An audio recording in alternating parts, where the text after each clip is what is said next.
Jagtial RDO కార్యాలయం ఎదుట చేస్తున్న జర్నలిస్టుల దీక్షకు సంఘీభావం తెలిపారు కరీంనగర్ పట్టభద్రుల ఎమ్మెల్సీ జీవన్ రెడ్డి గారు.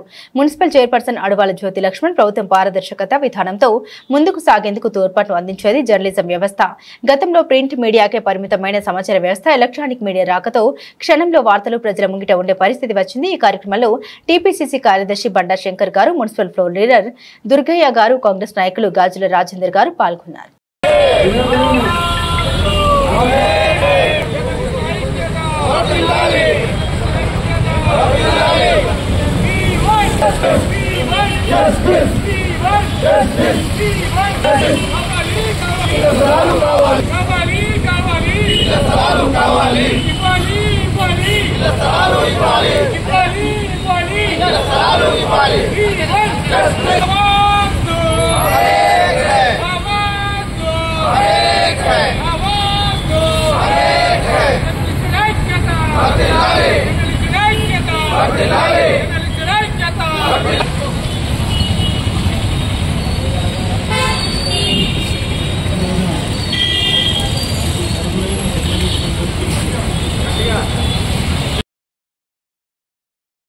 స్థలాన్ని కూడా తెచ్చి అది కాదన్నప్పుడు ఇంకోటి సూచించాం తప్పదు.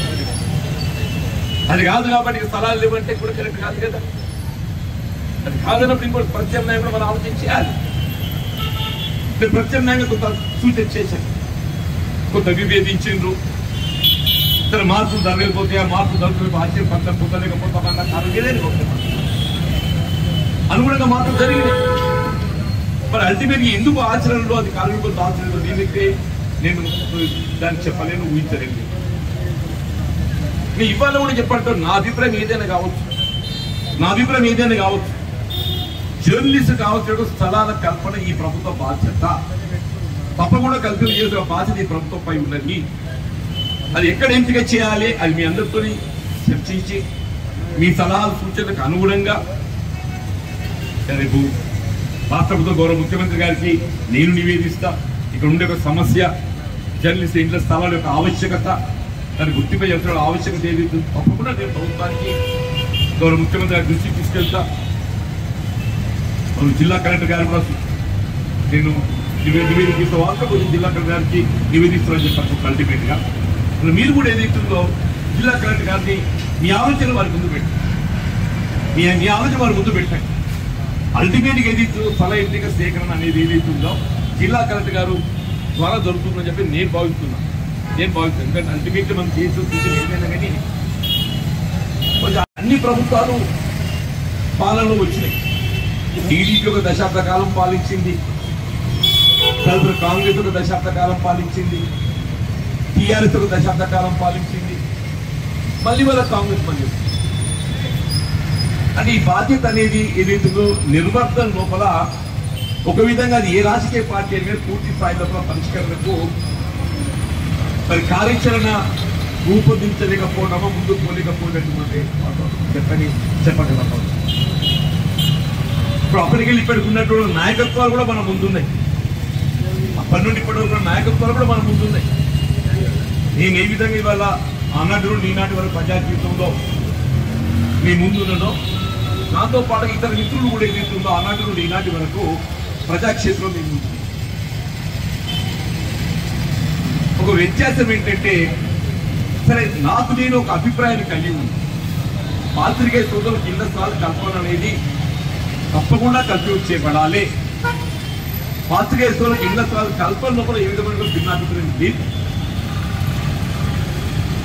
కానీ ధరూర్ క్యాంపుకు సంబంధించి మాత్రం ఏదైతుందో మీ యొక్క అభిప్రాయాన్ని మొదటి కూడా కలిగి ఉన్నా సరే మేబీ రైట్ ఆర్ రాంగ్ ఒక్కొక్కరికి ఒక్కొక్క రకమైనటువంటి ఆలోచన ఉంటుంది. నాకు ఒక రకమైన ఆలోచన ఉన్నది. ఆ ఆలోచనకు అనుగుణంగా ఇంతకాలం ఎదుర్కొంటున్నా. మరి ఆలోచన ఫలితం ఏదైతుందో ఇవాళ జగిత్యాల జిల్లా కేంద్రం రూపొందించిన తదుపరి ఆ ఫలాలు మరి జనం సమాజం పొందుతుందని కూడా నేను భావిస్తున్నాను. దాన్ని అన్నాడు స్వాతంత్ర సమర్థులే కానీ ఇతరత్ర గృహ నిర్మాణానికి సంబంధించి ప్రభుత్వ ఉద్యోగస్తులే కానీ ఎవరెవరు అన్నా కానీ నేనేమన్నా భవిష్యత్తు జగించాలనుకున్నటువంటి ఒక ఏకైక మనకు ప్రభుత్వ కార్యాలయాల ఏర్పాటుకున్నటువంటి ఒక స్థలం ధరూర్ క్యాంప్ దాన్ని కాపాడుకోవడం అందరి బాధ్యత, సమాజం బాధ్యత. అసలు మనం ఏదైతుందో ఇతర జిల్లాలతో మనం పోల్చి చూసుకుంటే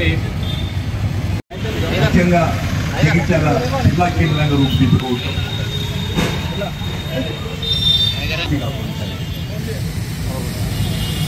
ప్రభుత్వ కార్యక్రమాలను ప్రజానీకానికి వివరించడంతో పాటుగా ప్రజా సమస్యలను ప్రభుత్వానికి నివేదించడం,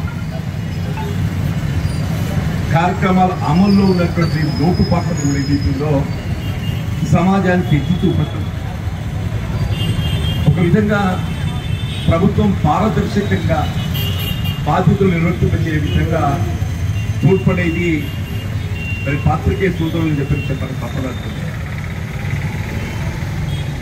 వీళ్ళ చట్టాల అమల్లో ఏదైతుందో ఏ విధంగా లెజిస్లేచర్, శాసన వ్యవస్థ, అట్లాగే ఎగ్జిక్యూటివ్ పరిపాలన వ్యవస్థ, జ్యుడిషియరీ న్యాయ వ్యవస్థ మనం పేర్కొంటామో అంటే ఈ మూడింటికి తోడు ఫోర్త్ ఎస్టేట్గా పిలువబడేటువంటి యొక్క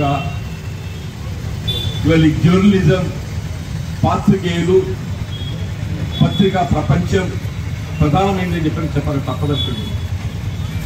ప్రజాస్వామ్యంలో నిష్పక్షపాతంగా వాస్తవానికి అనుగుణంగా పారదర్శకంగా పనిచేస్తున్నదే మరి ఈ పాత్రికేయ సోదరులు, మరి పత్రికా ప్రపంచం అని చెప్పాలి తప్పదంటుంది. గతంలో ఏదైతుందో కేవలం ప్రింట్ మీడియా ఇక్కడ పరిమితమై ఉంది. అలా ఎలక్ట్రానిక్ మీడియా తెరపైకి వచ్చి తదుపరి ఏదైతుందో within no time no seconds ఇది ప్రపంచంలో ఎక్కడున్న వార్తనైనా మొత్తం సమాజానికి అందింపజేస్తున్నటువంటి ఒక వ్యవస్థ మరి పాత్రికేయ సోదరులు అని చెప్పాలి తప్పదంటే నేను సమాజంలో ఉన్నటువంటి ఏ వర్గమే కానివ్వండి చెప్పండి, వారికి కావాల్సినటువంటి ఒక అవసరాలు తీర్చడం ఒక విధంగా ప్రభుత్వ బాధ్యత. లెట్ ఇట్ బి ఎనీబడి, సమాజంలో ఉండేటువంటి భాగస్వాములు ఎవరైనా కానీ, అది ప్రభుత్వ ఉద్యోగస్తులే కానివ్వండి, నిరుపేద వర్గాలే కానివ్వండి, పాత్రికేయ సోదరులే కానివ్వండి, ఎవరిని కానివ్వండి. మరి అటువంటి పరిస్థితులలో మన జగిత్యాల పాత్రికేయ సోదరులకు సంబంధించి కొంత ఈ ఇండ్ల స్థలాల కల్పన దశాబ్దాల తరబడి ఏదైతుందో నాంతపడుతున్నట్టు మాట వాస్తవం చెప్పండి. నా అనుభవం కూడా నేను గమనించింది. ఇది ఒక విధంగా చెప్పాలంటే ఇందులో నా బాధ్యత ఏంటుందో మీ బాధ్యత కూడా అంతే. రెండు చెప్పండి. ఇప్పుడు ప్రభుత్వాలు ఏదైతుందో ఒకప్పుడు టీడీపీ ప్రభుత్వం ఉండే, తదుపరి కాంగ్రెస్ వచ్చింది, తదుపరి టీఆర్ఎస్ వచ్చింది, మళ్ళీ వాళ్ళ కాంగ్రెస్.